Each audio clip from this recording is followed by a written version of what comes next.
मी आहे डोळ्याचा डॉक्टर.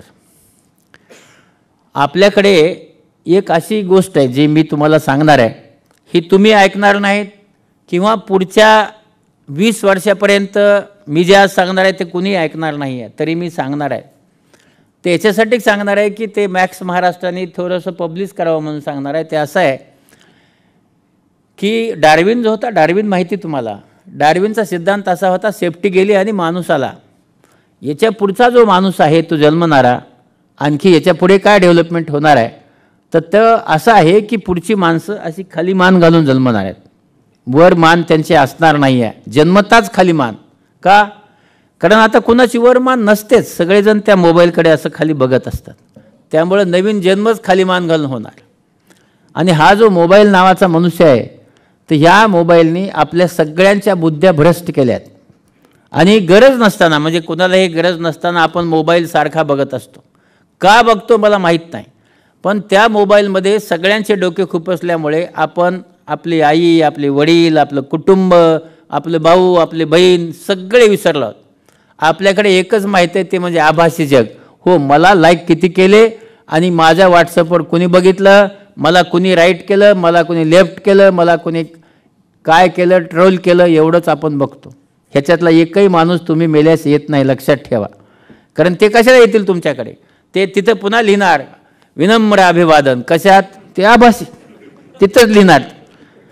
आणि मग आता लोकांच्या भावना का मरत चालल्या? आता लोकांच्या भावना कशा?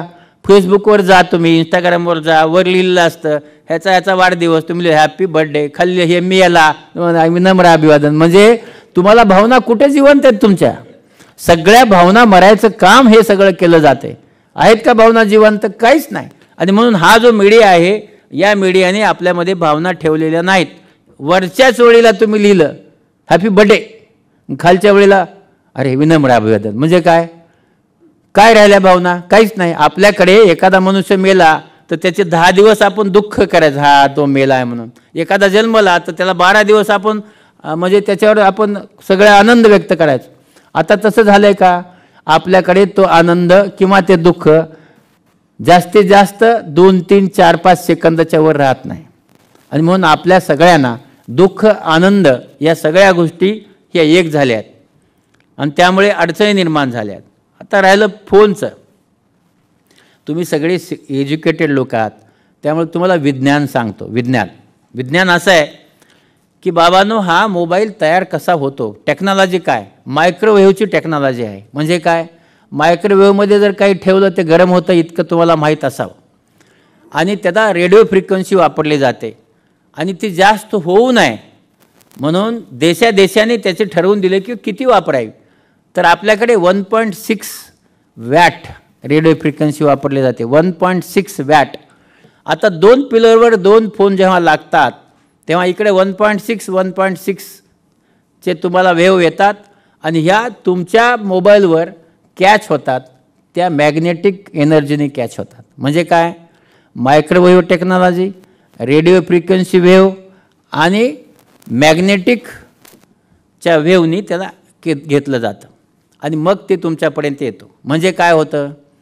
तर ह्या ज्या वेव्हज आहेत त्या वेव्ह तुमच्यापर्यंत आल्यानंतर तुम्ही कानाला लावता, तर त्या वेव्ह कानात जातात, कानातून मेंदूत जातात आणि मेंदूत गेल्यानंतर ॲक्सेप्टेड आहे आता की 5% मेंदूचे कॅन्सर वाढले आहेत. जी लोक फार जास्त मोबाईल वापरतात, ज्यांचा मोबाईल 10 तासापेक्षा जास्त त्यांचा स्क्रीन टाईम असतो, अशा लोकांना आता 5% लोकांना कॅन्सर होतो आहे. हळूहळू कान गरम होतो, तुमचा कान दुखतो तरी तुम्ही फोन ऐकताच. त्यानंतर डोळे, आपल्याकडे आपले डोळे कोरडे पडत आहेत आणि हे कोरडे पडत असतानाच चष्म्याचे नंबर वाढत आहेत. आतापर्यंत -12, -15 चष्म्याचे नंबर व्हायचे, आता -31, -32 होतात. का? कारण 20व्या वर्षी चष्म्याचा नंबर वाढणे आता थांबत नाही.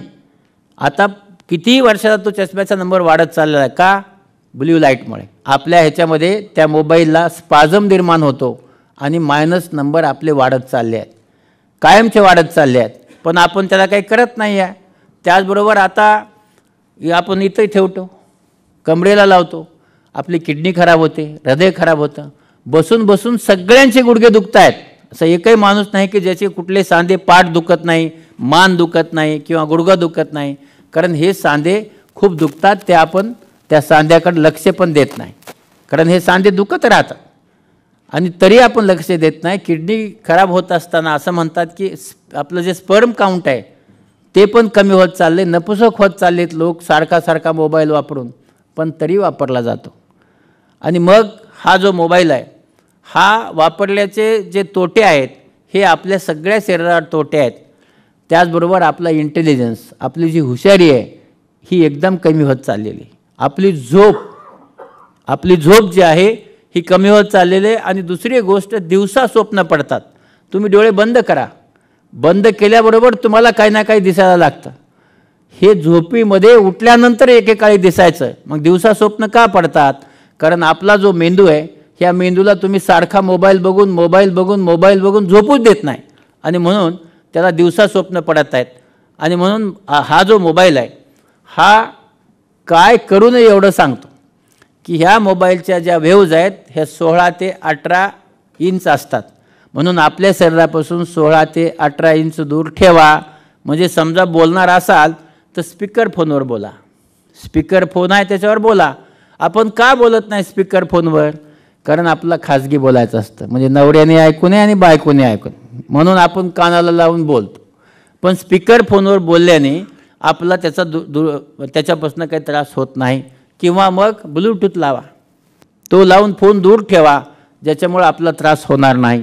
तसंच जेव्हा फोन तुम्ही चार्ज करता तेव्हा ज्या खोलीत झोपता तिथे चार्ज करू नका, ज्याच्यामुळे त्या ज्या वेव्ज आहेत तुमच्या भोवती रात्रभर फिरत राहतील आणि तुमच्या शरीरावर नुकसान होत राहील. बाहेर करा, बाहेर ठेवा फोनला आणि आत जाऊन तुम्ही झोपा. आणि कसा वापरायचा? जी लहान मुलं आहेत 6 वर्षापर्यंतची, त्यांचा मेंदू वाढत असतो, त्यांना 1 मिनिटही फोन देऊ नका. पण आपल्याकडे काय आहे? मुलगा रडत असेल फोन, जेवत नसेल फोन, सिरियल बघायची फोन, काही असेल तर त्याला आपण फोन देतो. आणि त्याच्यामुळं आत्ताची जी पिढी आहे ही अतिशय रागीट होत चालली. तुम्ही जर फोन दिला नाही तर तो मुलगा मारायला सुरू करतो. तुम्ही आई आहे त्याचा विचार तो करत नाही. त्याचं कारण आहे की तो मुलगा रागीट झाला आहे. आणि म्हणून या मुलांच्यामध्ये हे तामस गुण खूप वाढत चालला आहे या मोबाईलमुळे. तो बंद होणं गरजेचं आहे. आणि वयाच्या 6 वर्षापर्यंत 1ही मिनिट मोबाईल देऊ नका. 6 ते 20 वर्षापर्यंत तो मोबाईल तुम्ही 1 तास द्या. आणि 20 वर्षाच्या पुढील लोकांनी 2 तासाच्या वर मोबाईल वापरू नये. असं केल्याने आपलं स्वतःचं जीवन सुधारेल. पण मी हे तुम्हाला सांगितलं आहे, ह्याचा काहीही फायदा होणार नाही हे मला पक्कं माहिती आहे. पण ज्ञान म्हणून